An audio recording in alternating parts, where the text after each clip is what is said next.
Okay, let's try a little bit of paneling.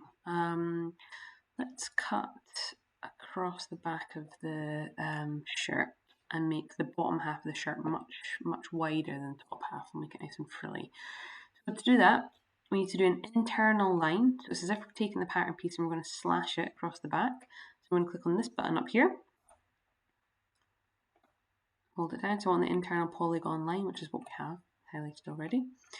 And then because this is symmetrical, and this is the symmetry point, I only need to go from one side to the middle.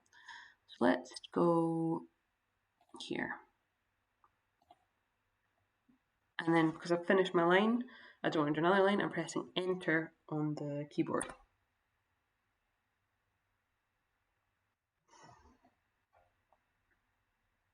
Okay, you can see it's going all the way over. So we're going to go to the edit pattern button. I'm going to click on the line and I'm going to right click on the line and I'm going to do cut and sew because we want it to be cut, but we also want it to be sewn back into there even after whatever we do to it. So let's try, okay, I think we're going to have to move everybody over. So I'm going to go back to this button.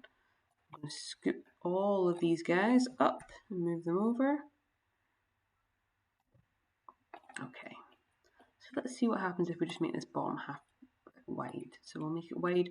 I'm doing it in little bits on both sides. Pressing the simulation button.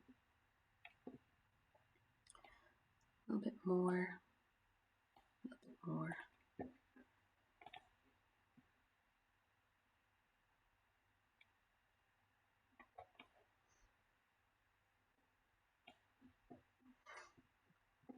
Just keep going.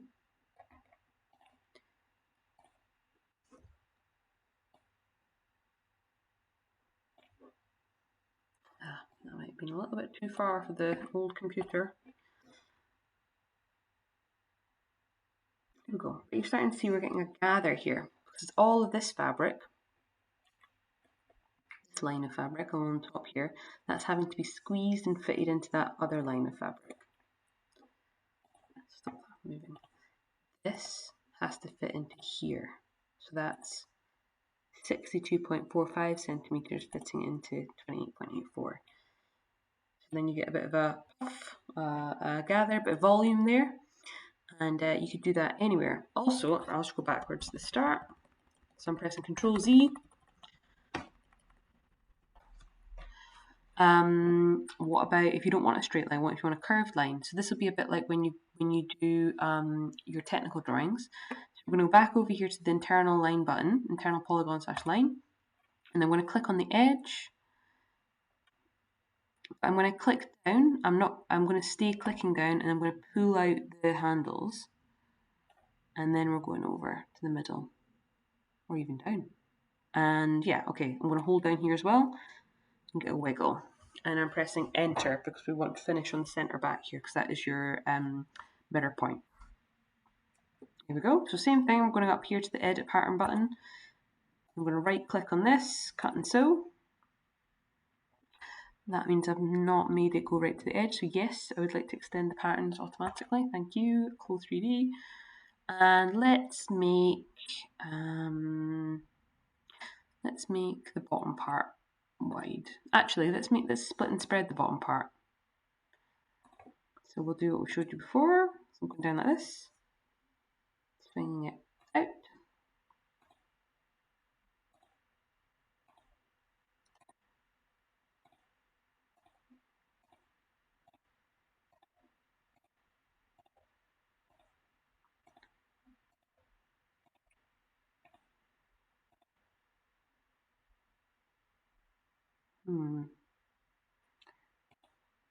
Yeah, I don't think I can go that far.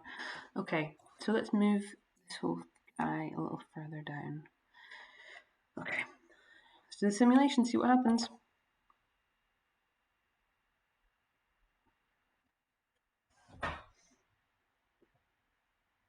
So the reason that wouldn't work before is because we're overlapping the pattern. You couldn't do that in real life. But if you did want to give this more of a curve, what you would do is you'd split your pattern here in the center back and have them as two separate patterns, and then you could put a really big curve on it.